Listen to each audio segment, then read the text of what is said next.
First, I would like to thank everyone for taking some time to get together this afternoon.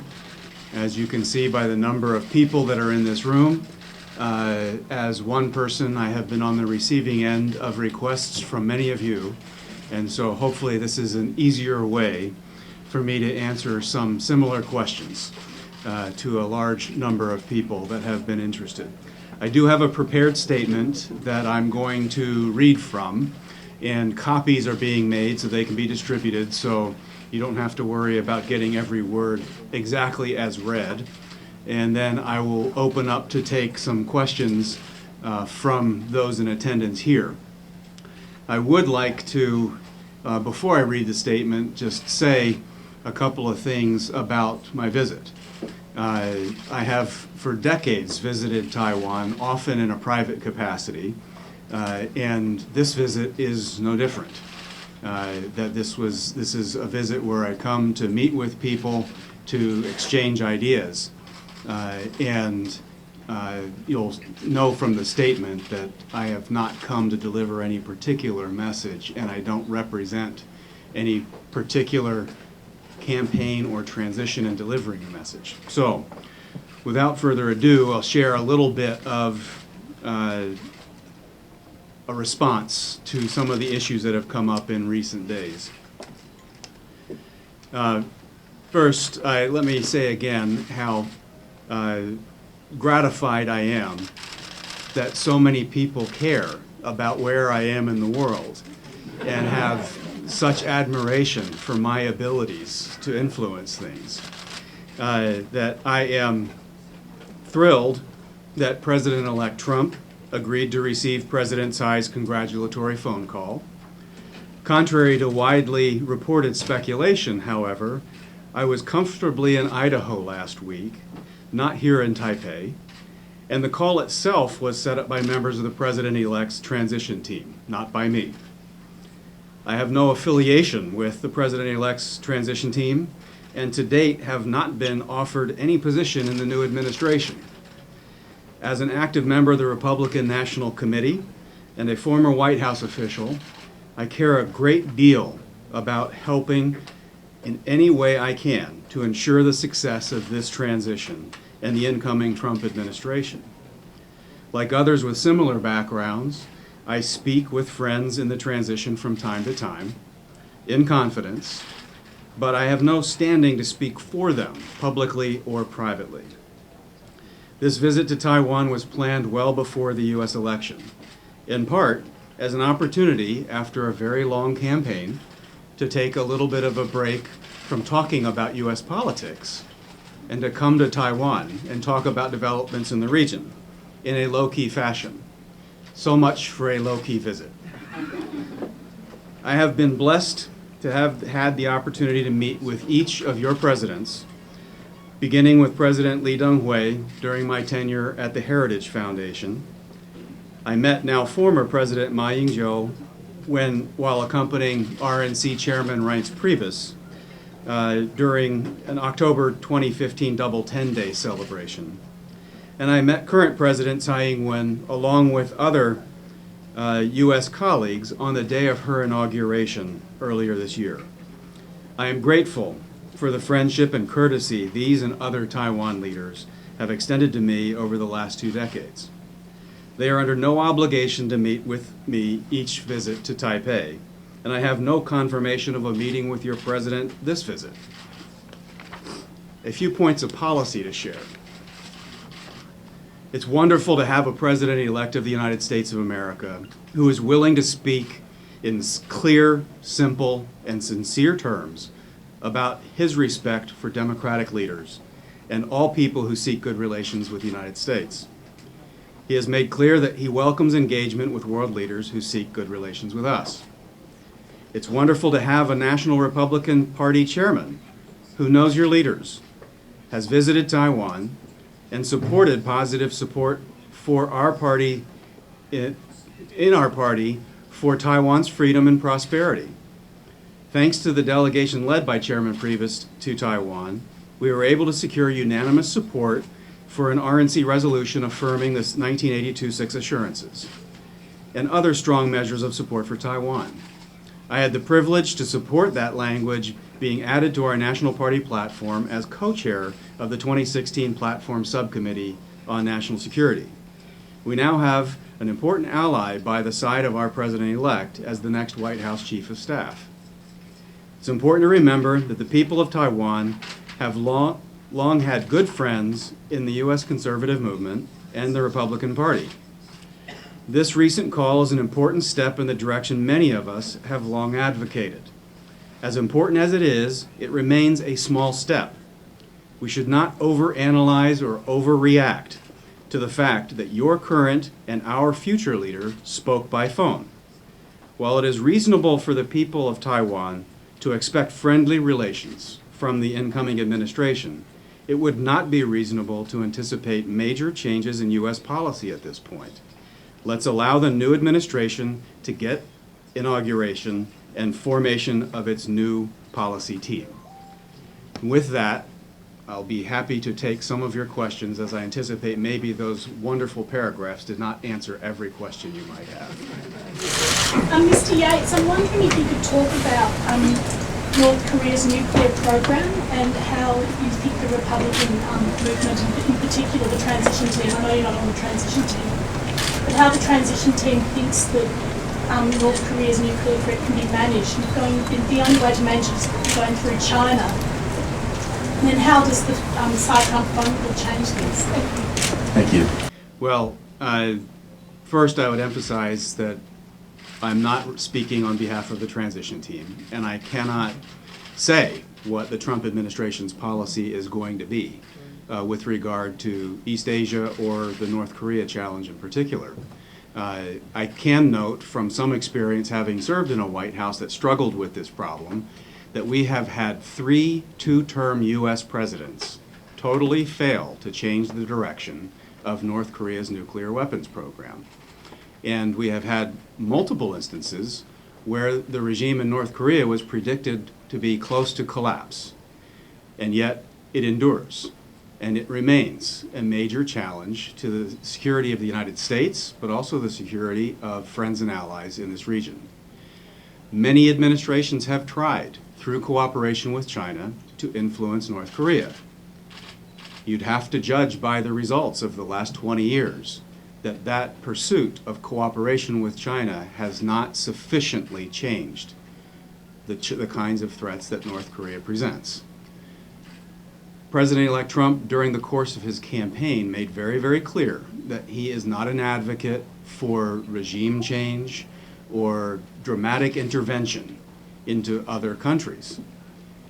However, he's also made very clear that he intends to place a very high priority on keeping America safe and also in engaging in dialogue with our friends and allies about rebalancing those relationships.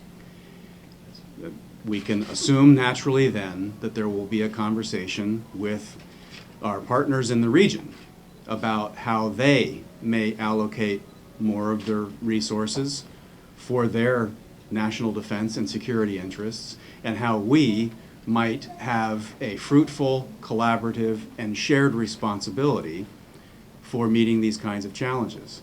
We can also anticipate that there'll be a recalibration of the relationship with China. At least in my humble experience, you can approach a government like China and ask them to help you. You can also approach a government of China and present some clear choices. And if China does not share some of the risk of North Korea continuing on its current trajectory and have some consequences for that unfavorable development to our interests, then we should not expect them to change their ongoing support for the perpetuation of this regime and the direction it has taken. Shulinko, Kyoto News. There are, at the end of your talk, you said that you anticipate a policy change. So there are a lot of uncertainties before Trump takes office in January, creating significant risks for Taiwan and the region as a whole. So how do you expect U.S. policy in East Asia under Trump to change? And how are these changes,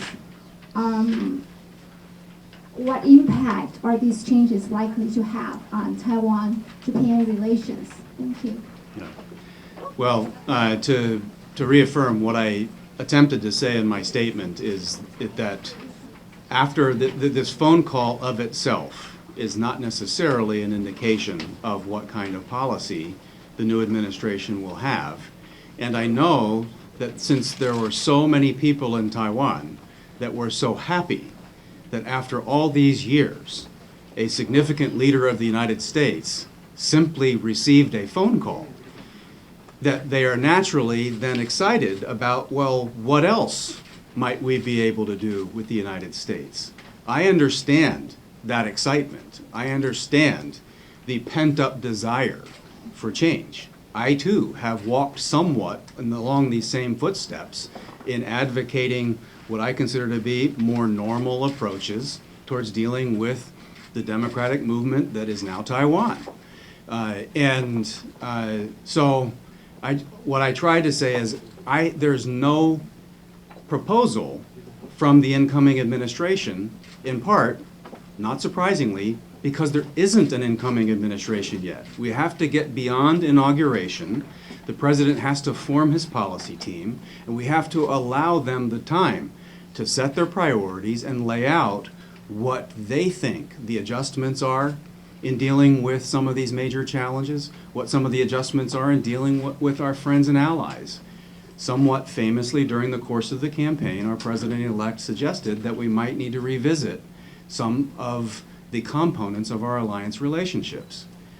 In my understanding, that has been overinterpreted to suggest that he has less respect for alliances or is prepared to walk away from them. To me, it is a very businesslike approach to a relationship. From time to time, it's good to stop, take stock, and maybe consider adjustments that are better for both sides of the relationship.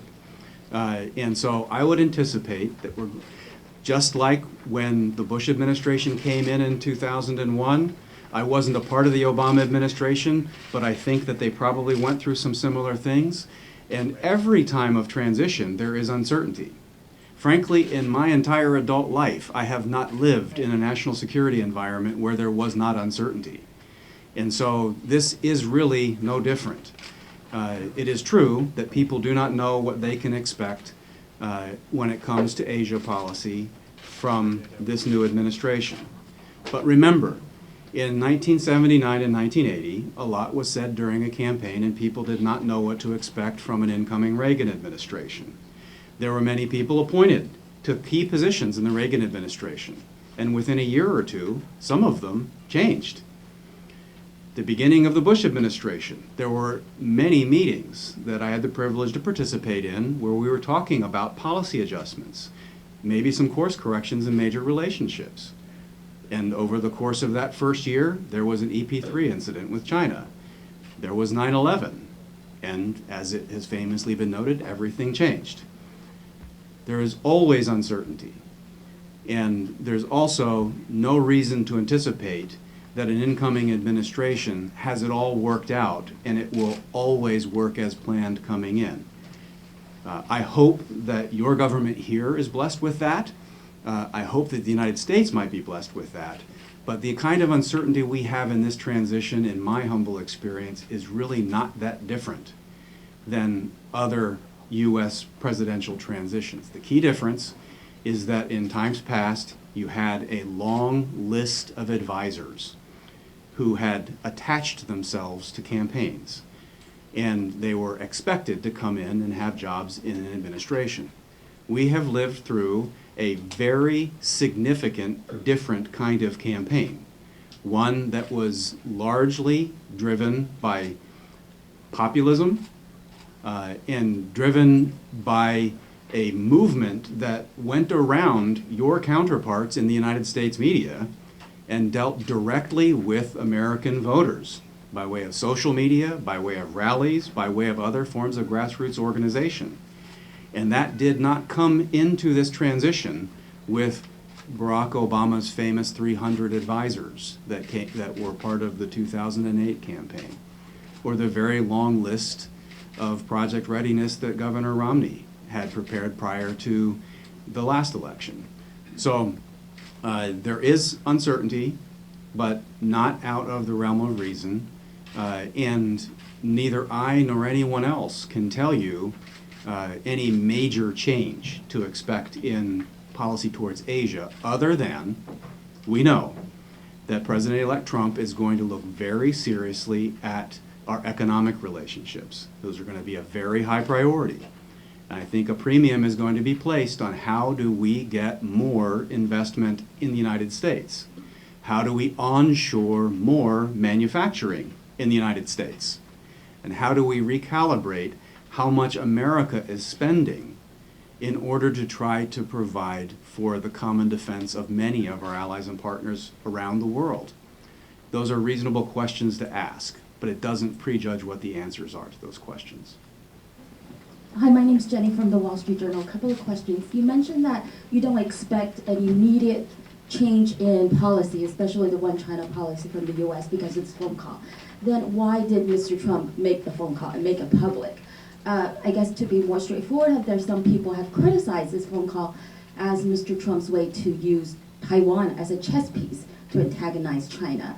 What's your opinion on that? And secondly, I understand that you're not affiliated with the transition team, but do they know that you're here today and that you'll be meeting with the press and talking to senior officials in Taiwan? Thank you. Thank you. Well, I think courtesy of a few of these cameras and a few of the press outlets, I think the whole world is going to know that I'm here today, and I am deeply gratified that people are so concerned. I think that the people in the transition have noticed that there has been a modest amount of media reporting about this phone call. And some of that media reporting of the phone call, maybe to the surprise of the transition, mentioned that I set up the phone call. And so they have been aware that my name has been associated with this outreach. They also know that I have, before and after the call, believed that this kind of outreach is welcome. Now, when I use outreach, it's perhaps not the right term, because in my experience, I have never in my life, in any context, seen a congratulatory call initiated by anyone other than the person offering congratulations. And yet, in this instance, there seems to be amazing speculation that this was initiated by the president-elect himself. And that is ridiculous, because it can only be initiated by the person offering the congratulations. And so the transition team, yes, they do know that I was coming here. They also know that I have gone out of my way. This qualifies as being a little bit out of my way to make clear that I support them wholeheartedly, but I also am, unlike perhaps other people from the United States, I don't come here to claim credit for things that I did not do. And I also do not come here to raise, I think, unwarranted expectations about what to foresee in the coming months about U.S.-Taiwan relations. I think that the phone call was a very good, small step. But I also think that it's shameful for the United States to have spent all of these decades getting to the point of just accepting a courtesy phone call. And so I am pleased that we can turn the page partially on that, but also note this was received by the president-elect. Until January 20th, he's a private citizen. And so we have broken perhaps one precedent, but how much precedent is there really in terms of interaction between a democratically elected leader of Taiwan and a president-elect of the United States? People keep referring to 30-something years of precedent. But if you go back 30 years, please tell me who the democratically elected leader of Taiwan was. There wasn't a democratically elected leader from Taiwan to call to offer congratulations to a president-elect. And we've only had a few presidents-elect in the last 20 years. We've had 3 two-term presidencies. And so It's great that we have crossed, I think, this small threshold, and I think it's very indicative of a few things about the president-elect. Number one, no one is going to tell him who he can talk to and how he can talk to them. I like that. Number two, he is not necessarily going to accept someone telling him that he has to speak in language that average Americans and our friends abroad can easily understand. I mean, when people talk, I did not say anything about the one China policy. I don't think that a majority of Americans have any idea what someone's talking about when they say one China policy. I think that average Americans understand when someone says, we stand by democratically elected leaders. I think that ordinary Americans understand when someone says, the people of Taiwan spend a handsome amount of money buying military articles from the United States, and no one tells me that's a bad idea, but then someone questions whether I should accept a phone call? In 140 characters or less, he pretty much broke a myth that I think has stood in the way of common sense in Washington for multiple decades. And so I welcome this wholeheartedly. I do not believe that accepting a courtesy phone call of congratulations is provocative. In fact, I believe if you assert that accepting that kind of call is provocative, then you are an aggressor who is destabilizing peaceful people in Asia or elsewhere. And if you are that unstable of a leader that could be provoked to conflict of some kind based on a phone call, then we have very significant challenges where your government, my government, and others need to recalibrate how we think about our defense. So I think that I don't accept any of the criticism of taking the phone call. I think there's been a stale notion of how we refer to the people of Taiwan and its leadership for a very long time. And it is not a change in policy to take a phone call. Hello, my name is Yuko Mukai from Japanese Yomiuri. I have two questions for you. My first question is, as long as you know, President-elect Mr. Trump and his team, how do they think about Taiwan? I mean, what Taiwan means to them? And my second question is, some of the Taiwanese media reported that President Tsai will visit New York in January. Do you think at that time there might be the possibility that she will contact to Mr. Trump or his team? As you earlier mentioned that about the phone call, that we should turn the page. Do you think that we should turn the page in that area too? I mean, do you think, is there any do you think that they should contact with? Well, I would repeat that since I played no role in arranging a phone call, I probably will play no role in forming a meeting in New York. And so I can't know when she's visiting in New York. Number one, no one told me she was visiting New York at that time. Number two, I don't know where President-elect Trump will be during the time of her visit. Would I think it's a good idea for our leaders to be able to meet and see each other and talk to each other? The answer from me as a private citizen is unequivocally yes. And if for no other reason, if the leadership of China wants to say that the democratically elected leadership in Taiwan is potentially risky and provocative in a way that could damage U.S. interests or damage U.S. equities with major powers, well, then we better talk to Taiwan's leaders so that we understand who they are and how they think. And then maybe when we need something, they will understand why we need it, and maybe they'll honor the request. And so I think it's very important to have that kind of interaction. You will note that nowhere else on the planet do we follow these kinds of restrictions in any area where there's a suggestion that the lack of contact could lead to conflict. Yeah, I'm from Stanley Television. I have two questions to ask you. And we know you have a deep relationship with Taiwan, and you have been with Kaohsiung in 30 years ago. And could you show us?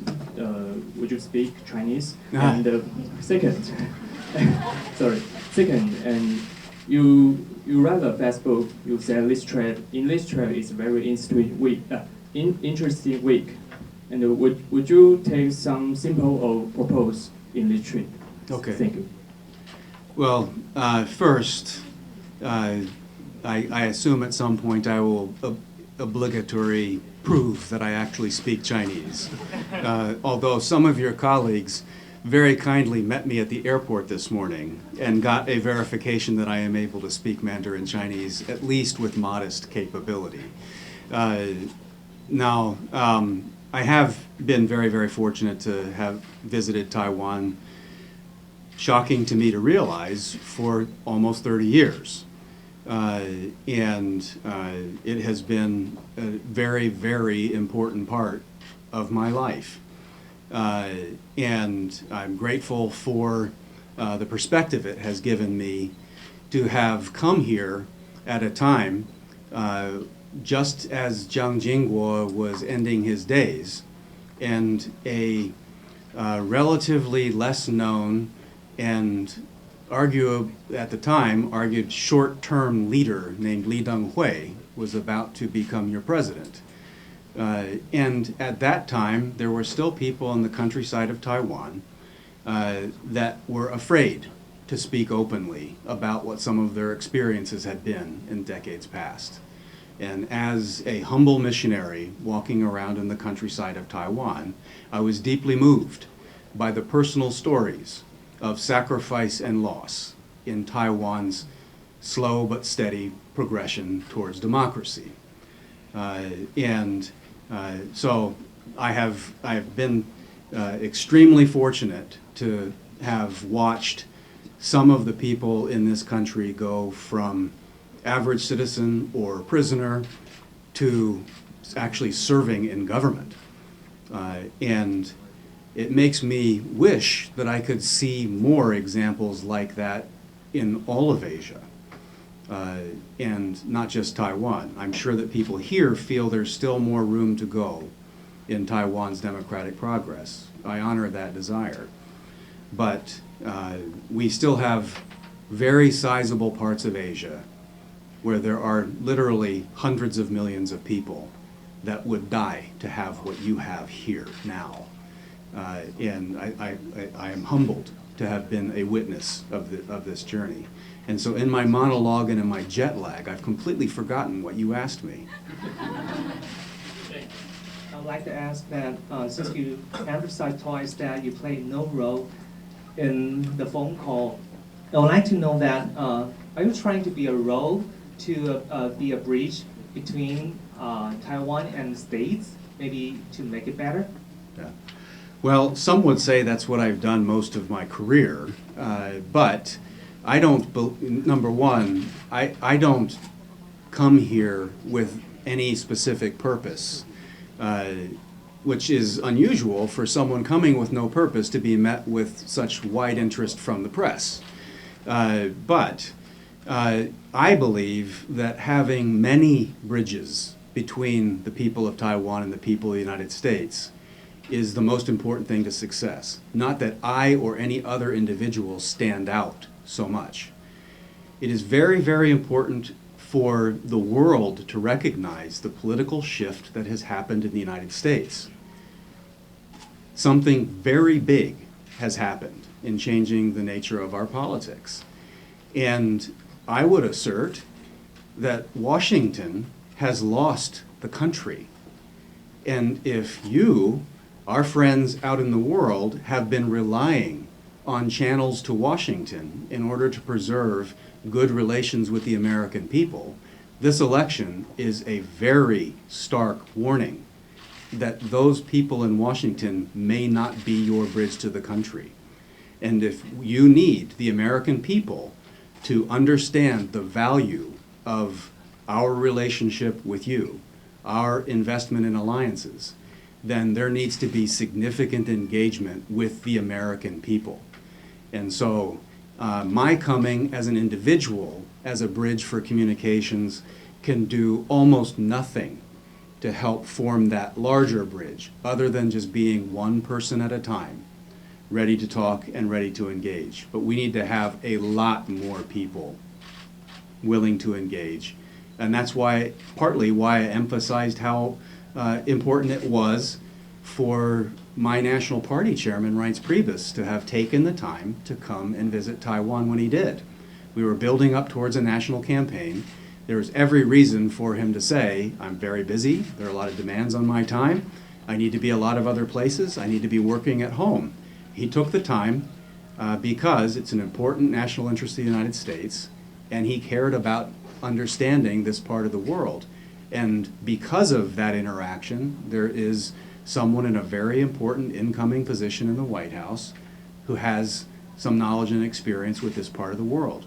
We need to do that over and over and over.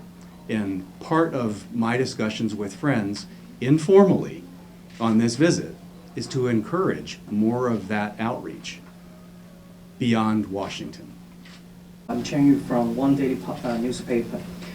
What do you make of the reaction from the China Foreign Minister Wang Yi, saying that this call is a petty trick after this call? Thank you. Yeah. Well, partly to prove that I speak Mandarin, I will tell you what Wang Yi said what he said, but I'll tell you what I heard. What I heard is this fall was the 一个小步骤. They may use other words. What I heard, this was a 小步骤. And if this is a small step, then no one has any reason to overreact. And I think that's good advice for everyone. And so I congratulate the Foreign Minister of China for putting in context that this is not something worthy of overreaction. And I think it's actually so far been a rather muted reaction, although we can't know what China might have in mind once the new administration comes into office. It would be, I think, very difficult for China to express a view aimed at our president-elect that would not also affect our current president. And so I don't know whether we will hear other things coming in the future, but frankly, I agree with the foreign minister that this was a small step. You mentioned the word bridges. Which kind of bridges, as a private citizen, you would like to see in the future between Taiwan and United States? Thank you very much. Well, I'd like there to be a bridge, a huge bridge, that extended all the way from Taiwan to the United States. And we'll get you to pay for it. But I think I was using the word bridges because it was part of the question, not because I came here to build bridges. No one's going to ask me to build a bridge. I don't build a ham sandwich. But I do believe it's very, very important to have close personal relationships. I have been privileged to see U.S. leadership at the highest levels up close. And I know for a fact that United States presidents are influenced by the personal relationships that they have in politics at home and also with leaders around the world. There just is no substitute for personal experience and personal relationships. And so that applies to our leadership, but it also applies to the people who advise them, and it applies to our peoples across our country. And so I think the metaphor of bridge building can be used a little too much, and it's not necessarily the word that I would use, but I think that having more frequent and substantive interaction between our peoples can be incredibly valuable and hopefully make the job of our elected leaders more easy. Thanks, Reuters here. I'm wondering, given your expertise in Taiwan, China, and U.S. relations, what role could Taiwan play in, what is a complicated relationship? Because a lot of people think Taiwan's squashed between two big superpowers, and it can't really do anything except react. Right. Well, the 23 million people of Taiwan have done a tremendous amount, even under unusual and trying circumstances. And I have no evidence that there are people in Washington that have a long list of demands of things that Taiwan needs to do to help the United States. But I think there are opportunities where Taiwan can be quite constructive and have a meaningful impact for the positive in the United States. First, you can think of America as a whole, all 300 million people plus, and that seems awfully large for 23 million people to interact with. But I can tell you, from a state like mine in Idaho, we have a very large economic relationship with Taiwan. The relationship with China is larger, but not by an incredible amount. Per capita, the people of Taiwan buy an enormous amount of Idaho goods. And we in Idaho are grateful for that. Well, that is an opportunity for the people of Taiwan to have better than average friendship from parts of the United States where the economic relationship is very, very important to them, and they're going to naturally then have an interest in knowing more about you and your welfare. That's just one microcosm for positive things that can be done. If I am not a judge of what Taiwan is able to offer by way of helping the United States meet the challenges we face, but we know what they are. We know that there are global networks that are prepared to sell the world's most dangerous technologies, and we all need to work together to guard against that. We know that there are major powers that aim to disrupt the peace that has been kept at in the high seas and in the major airways that have facilitated an enormous explosion of international trade. And so if there are revisionist powers, like China from time to time, that would like to begin to exercise control over territories and waterways and airways, that is a challenge that we need to assess and deal with together. There are challenges as simple as cybersecurity. I say simple not because it's easy to deal with, but it's often overlooked in terms of the magnitude of the kinds of things countries are talking about. And yet that is clearly something that is a challenge that faces Taiwan economically and in terms of its security, and it's a major challenge for the United States too. There are efforts to support our other allies in this region to develop good ties with other friends of the United States in this region. Clearly there will be some opportunities for growth in that area. So I think that I don't have a prescriptive list of things that Taiwan can and must do to improve what the triangular U.S.-China-Taiwan relationship might become. But whether it's Taiwan or Japan, Korea, or other friends, many of you know more about what's happening in China than some of my compatriots in America do. It's a contribution to our greater good that we have more consultations with the resources you have that are assessing what's happening inside China and how we should react to those developments, what to encourage and what to be concerned about. So I think there's a constructive contribution to be made there, but part of that has to be a decision by your leadership, what it seeks to do, and part of that's going to have to be a decision by the incoming team, which needs time to be able to say what their priorities are. Hi, I'm Taiwan Television News. I'm Leslie.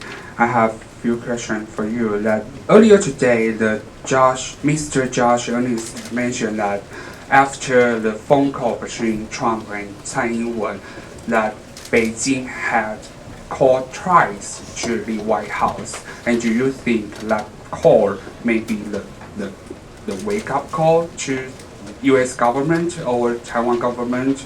And he also mentioned that before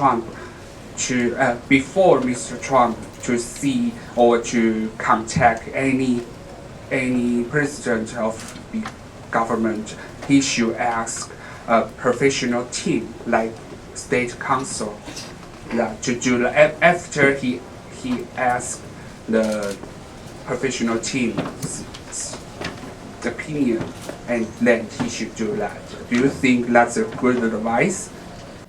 All right. Well, I am shocked, absolutely shocked, that the White House spokesman would play politics with a phone call. Let's think for a minute what we're talking about here. How much study, preparation, and briefing needs to go into an event whose sum total of its parts are, hello, how are you, congratulations, thank you, I look forward to dealing with you in the future. It is not a long memo. I don't know how many years in the Foreign Service you have to be working and developing relations around the world in order to write that very important memo. And it's also important to remember that presidents, even President Obama, can from time to time think for himself and actually make decisions. I've worked for leaders in the past who, shocking to me, did not take my advice. I wrote a wonderful memo that was thought thoroughly through with outstanding recommendations and brilliant talking points, and then that leader went on to have the conversation he chose. And so, to me, this is nothing more than the White House playing politics over this call. It was a congratulatory phone call. The president-elect, in my estimation, and again, I'm an outsider. Obviously, I care a lot about this team. I'm an active Republican, but I'm an outsider in terms of the operations of the transition. But the president-elect and his team have made very clear that there is one president at a time, and they have gone out of their way to note that these various calls that he has received from leaders around the world have been congratulatory and personal in nature. I have no idea what the State Department could offer by way of advice on how to establish a personal relationship. But if these were policy conversations and he were negotiating trade agreements or other kinds of major equities of the United States, that would be a different matter, but no one has any evidence that these are anything other than courtesy phone calls with a president-elect that say very little more than what I outlined. Hello, how are you? Congratulations, thank you, and I look forward to working with you in the future. Thank you. I'm with the Stone Media. And I have a question that Jenny Xu has addressed before, but I think that you didn't answer in your... I can try not to answer again. The phone call, we know that you also know that it was a very welcome move for many people in Taiwan, but there were some concerns among Taiwanese people that Trump might use Taiwan as a bargaining chip in his future dealings with China. Do you agree with this kind of perspective? And second question, that you mentioned before that the most congratulatory call were initiated by the people who made the call. But you were quoted in a report in the Washington Post say that Taiwan was on the list of foreign leaders who President-elect Trump will make the call very early on. So do you know who initiated the call? Thank you. Yeah. I'll try to answer that second part and see if I can forget the first part again. But look, it's appropriate that we are in Taiwan trying to parse to the most minute detail words that were used to describe the initiation of a congratulatory phone call. But I don't have any idea when the initiative for this call first started. But as I said in the press, after Election Day, it was clear that Taiwan was on the list. Does that mean anything about who initiated the request? No. I would still stand by the notion that it would be completely against my entire experience in government, and I challenge anyone else to find another experience where anyone besides the party offering congratulations initiates outreach for this kind of a phone call. Literally 100% of the time, it's the party offering congratulations. And when Taiwan appeared on the list doesn't change that notion at all. It is quite positive that there were discussions before the election. I have no idea. I wasn't a part of the Clinton campaign. For all I know, the Clinton campaign may have received communication before Election Day to see whether a congratulatory phone call would have been well received. I don't know. Again, I have proceeded to talk about that one answer, and I have completely forgotten. No. This issue about Taiwan being used. I appreciate that people in Taiwan are concerned. Sometimes you feel like you might be a shrimp among whales. And that the idea would be that Big Uncle Sam or Big China is trying to do something by way of using the people of Taiwan. It's appropriate to be concerned about things like that. There is nothing that I have heard said publicly or privately by the team that is forming or during the course of the presidential campaign that would lead me to have that concern. I have heard significant emphasis placed on making sure that China is not able to take unfair advantage of American manufacturing. I've heard a desire to negotiate better trade deals, ones that incorporate what our President-elect's America First approach to these kinds of things would have in mind. And he has mentioned concerns about China's currency policy and other areas. These things could affect people in Taiwan, but I don't think that Taiwan would be used in any meaningful way to helpfully get at a conclusion of those bilateral negotiations with China. On national security, he's talked very much about the threat of the global jihad movement and the need to defeat ISIS. I don't think that Taiwan needs to worry about being used as a tool in that regard. In terms of the rebalancing of relations with China, many people who have studied U.S.-China relations and who have visited Taiwan over the years think of this as some kind of a special triangle. I think of it somewhat differently. Taiwan, China, and the United States live in a very intricate global network of relationships. There is no isolated triangle of the U.S., Taiwan, and China. Taiwan has relations with Japan, the United States has relations with Japan, China has relations with Japan. Has this triangle now become a square? Add in Korea. Now it's Pentagon. And there are any number of relationships that are very important to all of us. And so I think that those interests of major issues of how do we keep our people safe, how do we keep the world's worst weapons from falling into the most irresponsible hands, and how do we try to provide better opportunities for all of our people while avoiding unfair practices by other countries denying our people those opportunities to succeed. Those are things that I think we share as values and interests. And I think that Taiwan need not worry about being used to advance those things. I think Taiwan should be concerned about helping to advance those things for itself. Hi, this is Lynn with Voice of America. I want to ask about President-elect Trump's third tweet about China being a currency manipulator and its action on South China Sea. Although we've seen modest reaction from China's Ministry of Foreign Affairs, we do see an article on People's Daily saying, and I quote, they say, they're warning America that creating trouble for U.S.-China relations will not make America great. How would you comment on that?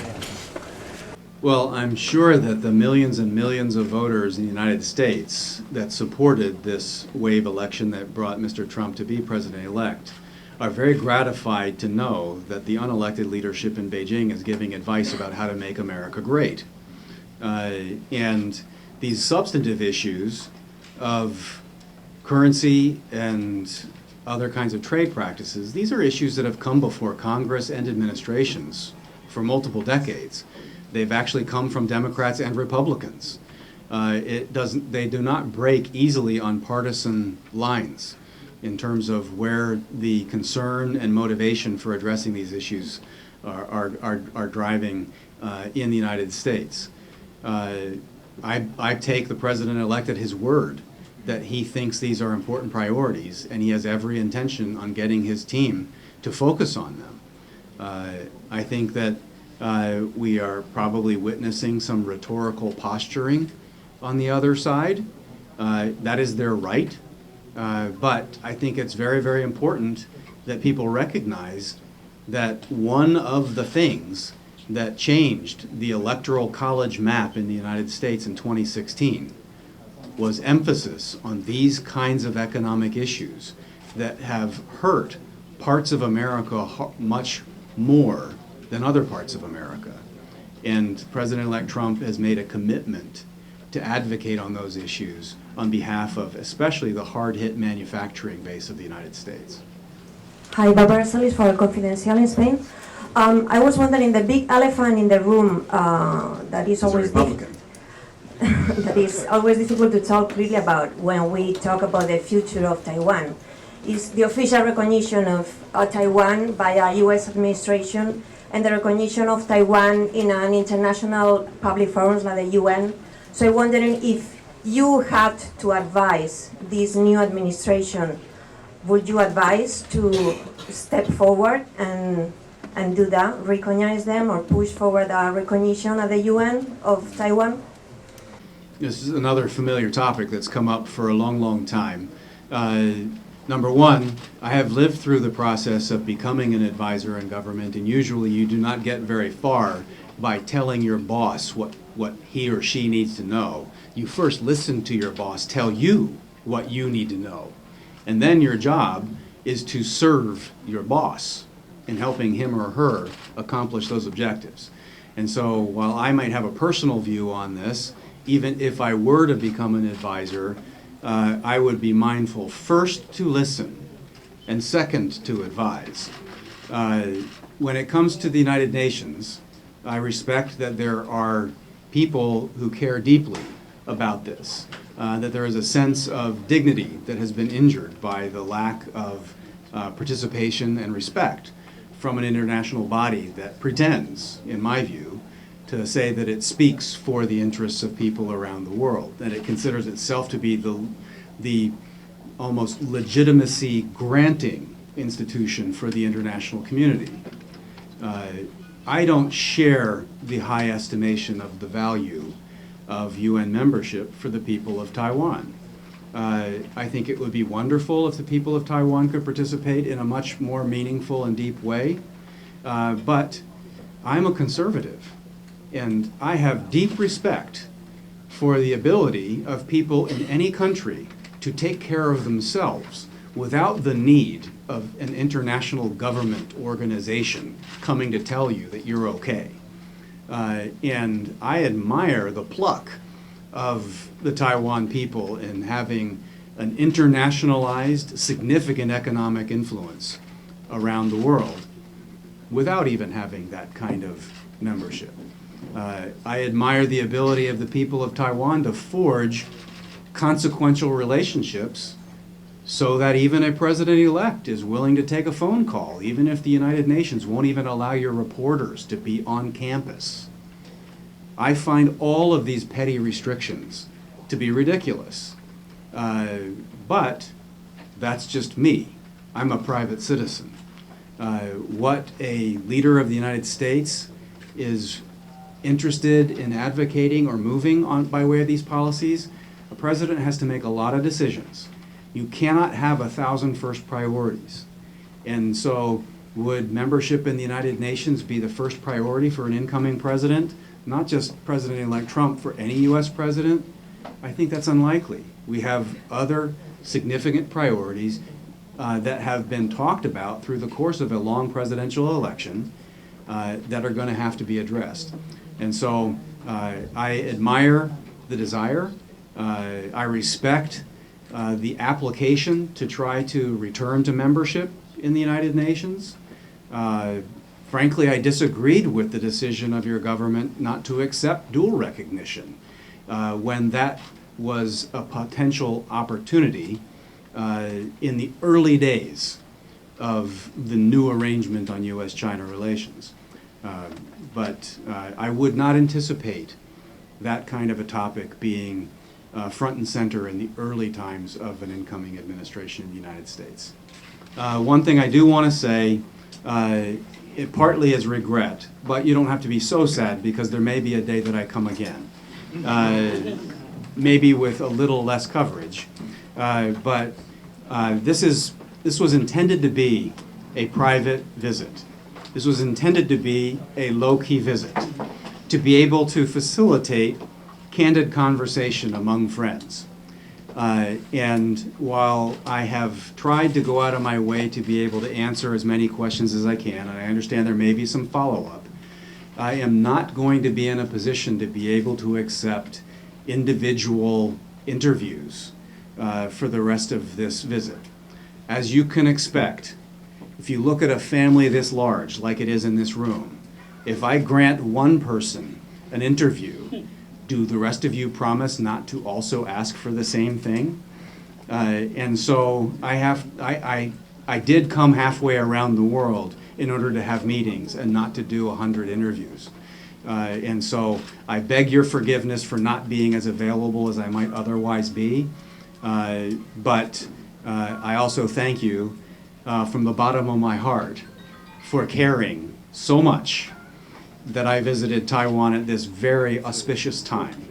And I do honestly have very, very high confidence that there are opportunities in U.S.-Taiwan relations. We just have to be very careful not to overstate them and to work very closely together, step by step, in seeing what we might accomplish. Thank you very much for your time today. Mr. Yates, one more question, please. That the Ministry of Foreign Affairs said that you are coming to meet up with them. Is that true or correct during your trip? Yeah, I just arrived at about 6-something a.m. this morning. I had a breakfast and was filtering through about 500 messages between breakfast and now. And I honestly do not have confirmation of the timing or the fact of meetings that may or may not happen through the rest of this week. I don't have any news to announce. I didn't bring an agenda to say, here's a proposal for your foreign ministry to adopt.